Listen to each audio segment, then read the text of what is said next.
To search jobs properly and get notification accordingly, click on Jobs. It's already showing some recommendations based on your previous selection. You may search from recommendations itself, or you can click on Search and type keyword for your aspiration. For example, let me search all jobs in India for freshers and enter. It's showing all jobs posted in LinkedIn.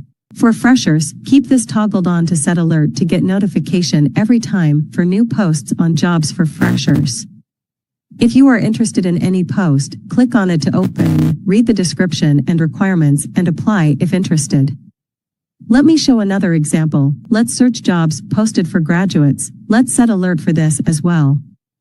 Now if you click on jobs, you can see recommendations based on your search history and preferences. And here are a few options to help you with your job preparation. Some useful options are skills assessment and interview prep. I suggest the job seekers to explore these two options.